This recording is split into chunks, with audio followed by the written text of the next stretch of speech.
Hello po mga kabayan, kamusta po kayo? Muli po inyong lingkod, si Kamanong po ay nagbabalik po muli. At tayo po ay magsama-sama magkomentuhan dito po sa Tambayang Makabayan. At sana po ay nasa maayos po kayong kalagayan.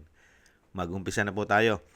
Komentuhan po natin ito pong si Atty. Topacio kung paano niya po banatan ito daw pong tabingi at baluktot mag-isip mga kababayan. Hindi pantay mag-isip. Ito pong si Percy Sardanya. At grabe po, dahil lalo po sa impeachment ng Vice President, pilit po nilang pinasasama ang confidential intel fund ng Vice President, lalong-lalo ang walang kamatayan na si Mary Grace Piatos. Ito po ang sagot dyan ni Atty. Topacio dito po sa mga hindi pantay mag-isip at nasa makakaliwang grupo yata. Umpisa na po natin mga kababayan at komentuhan po natin. Liwanagan lang nila. Naulit-ulit tong si Percy Sendanya na tabingi ang pangangatuwiran. Oo. Hindi pantay mag-isip ito eh. Si Percy Sendanya. Oo. Fictitious daw yung Mary Grace Piatos. Eh, syempre, fictitious. Eh, code name nga eh. Oh, di ba? Parang si James Bond. Oh, okay ka 007. lang, sir.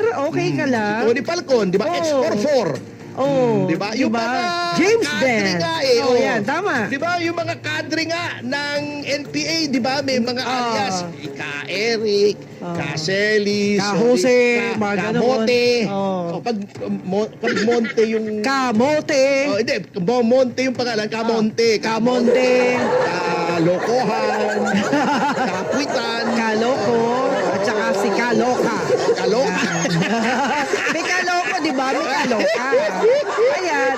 Iyan ang isang problema na dapat intindihin Kababa. natin. Oo. Di ba sila Kababo. Torres yun? Oo, may baba na, may babo pa. Oh, ayan. Partner dapat. Oo. Ayan.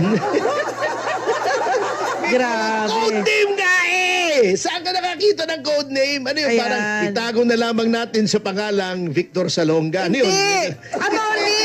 Tagalog na lang ng confidential. Yun na lang eh. Tagalog na lang nun. Intindihin nyo po. Confidential. Ibig Oo. sabihin, patago! Yes. At hindi yan lantaran. Ano gusto Oh. nila?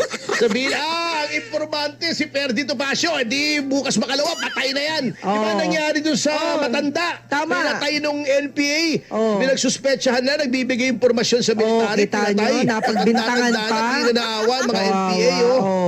Anong gusto nyo kasi? Malabo kayo eh. Baka Kaya- gusto nila mga matay na yung kalaban. baka gusto nila. Kasi parang ganun ang gusto nyo. Parang Baka naman kaalyado sila ng mga NPA. Ayan. Hindi nga maintindihan sa mga taong ito eh. Dati kakampi kayo, ngayon kalaban na kayo. Yun lang eh. Yun lang. Nasa house kayo. Opo. Nanumpa kayo to defend and uphold the Constitution and the laws of the Republic. Yun dapat. Meron ngang batas eh. Confidential nga eh. Ano bang hindi nyo naintindihan sa confidential? Yung confidential. Hindi, itanong mo kay President Trump. Baka merong ibang ibig sabihin niya. Ewan ko sa kanila, oh. Malabo ito. English kasi confidential, parang ayaw nyo eh, intindihin. Palihim na lang, palihim. Kaya nga Ayan. may code word code name, palihim eh. Ano talaga, Hanggang ewan ko ba? ngayon, di nyo pa naiisip yung tama. Sa notang yan ay siguro magpaalam na tayo. Opo. At ipagpapatuloy na lamang po ang ating Yan po mga babayan, nakatikim po sila kay Atty. Topacio. Dahil totoo naman po yun, kailangan po ng code name. Kasi nga po magdidelikado. Magdidelikado ang mga buhay nitong mga tao na ginagamit po ng Vice President. Di po ba? Para po malaman at paiimbestigahan mo ang mga dapat paimbestigahan, lalo-lalo ang nagpapahirap at gumagawa ng masama sa ating bansa. Kaya nga may code name. Kung yung mga NPA nga gumagamit ng code name, di po ba? Alam naman po natin yan. Kahit po hindi sabihin ni Atty. Topacio, alam natin. Napakarami rin pong code name ang ginagamit po ng mga makakaliwa. Hindi naman po nila sinasabi ang kanilang mga totoong pangalan dyan. Ang kanilang pagkakakilanlan, puro alias lang. Code name lang. Hindi po ba? Tapos pagdating po sa Vice President, mga kababayan, hindi po nila matanggap na gumagamit po ng code name yung mga yung mga yung mga mag-iimbestiga sa kanila, yung mga investigador ng Vice President para malaman kung sino-sino sila na mahigit na 50 taon na nagpapahirap sa ating bansa. Hindi po ba? At yung mga terorista na yan. Hindi po ba? Kaya po, mabuhay po kayo, Atty. Topacio. Kasi nga po, gusto nilang malaman. Kaya nga in-example ni Atty. Topacio, paano kung siya rin? Siya rin yung isa rin sa nag-iimbestiga sa kanila. Pwede ba sabihin ni Atty. Topacio na ako, si Atty. Topacio, iniimbestigahan ko kayo, mga makakaliwa. Baka bukas makalawa. Todas na nga naman siya. Kasi nangyari yan doon sa isang kababayan natin na nalaman nila at napagbintangan nila. Hindi po ba? Na todas! Ganyan kasi ang gusto nilang mangyari. Lalong-lalo po mga congressman. Lalong-lalo yung mga miyembro ng nasa kaliwa. Gusto nilang malaman yung mga ginagamit ng Vice President sa kanyang confidential intel fund ng 2 taon dahil hindi naman siya kumuha na ng confidential intel fund ng 2024, 2025, 2026 dahil nga pinupolitika nila at hinahanapan pa nila ng korupsyon. Hindi po ba? Kaya nga po, ito pong alam na po natin. Kaya nga po, tabingin-tabingi At talagang paulit-ulit na lang po, paulit-ulit, walang kwenta ang ginagawa nilang investigasyon sa Vice President at pagpapabagsak dito. Tanging pera ng taong bayan ang inuubos nila. Wala silang awa para lang po sa mga pangsarili nilang interes. Hindi po ba? Saan ka ba naman nakakita? Hinahabol mo yung confidential intel fund. Confidential nga. Tapos, pati yung ibinigay kay Mary Grace na 70,000, hinahanapan po ng korupsyon. At gusto pa yatang malaman ng tunay na pagkakakilanlan ni Piatos, ni Mary Grace Piatos. Biruin nyo yun.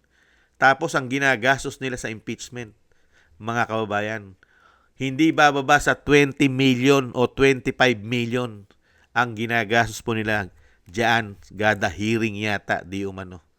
Pero, ang i-impeach mo, ito pong mga asset o tinatawag na mga investigador ng Vice President na 70,000 mga kababayan. Samantalang ang uubusin nila dyan po sa fishing expedition nila ay baka trilyon o daan-daang bilyon sa laki. Mapabagsak lang nila ang Vice President dahil patay sila pagka yan ay naging Pangulo ng bansa. Baka lahat po ng alias nila ay malaman ng Vice President. Lahat ng tinatago nilang mga baho ay malalaman ng Vice President dahil itong mga ulupong na ito na naghahaman at nagpapahirap sa ating bansa na sila pala, lagi ko po sinasabi, sila pala ang mga tunay na mga magnanakaw sa gobyerno sa ating bansa. Di umano. Maraming salamat po, Atty. Topacio. Ingat-ingat po kayo. At binabanatan nyo po ang mga tao na yan. Dahil nga po ang mga tao na yan ay marami rin pong mga hawak yan na isang damukal na inuutusan at may mga alias, code name. Kaya ingat-ingat din po tayo. Ingat-ingat po kayo. Maraming salamat po sa nagusto po natin Tambayang Makabayan sa YouTube at TikTok.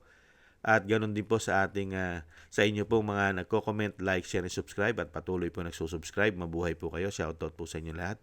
At shoutout din po sa mga nagbibigay po ng tulong at biyaya. Shoutout po kay Eric Hershio from Canada. Kay Jim Aris from United Arab Emirates. Ako si Pilam, Ani Jo. Kay Mary Natividad Blinden from Netherlands. Norma Garcia, Gayat Siena. Tatay Nick from Toronto, Canada. Kay Jesus Valdepena, Rolando Guerrero, Milay, Felipe Shapno from Texas, USA. Ma'am LB Shermani from North Miami, Florida, USA. Kay Mika Ligaspi, Frank Zamora from California, USA. Romulo Di Binagracia from Bacolod City. Kingston from Hong Kong. Jake Yahut from California, USA. Gina Ray from Berlin, Germany. Julieta Celona from Sydney, Australia. At Baby Roman at Ate Isa from Cagayan, Bali. Maraming salamat po. Shoutout po sa inyo lahat. Ingat-ingat po kayo. At God bless po sa inyo lahat. Muli po, kailangan po natin magtiis. Tiis-tiis lang po tayo mga kababayan at doble ingat. Muli po, bye-bye!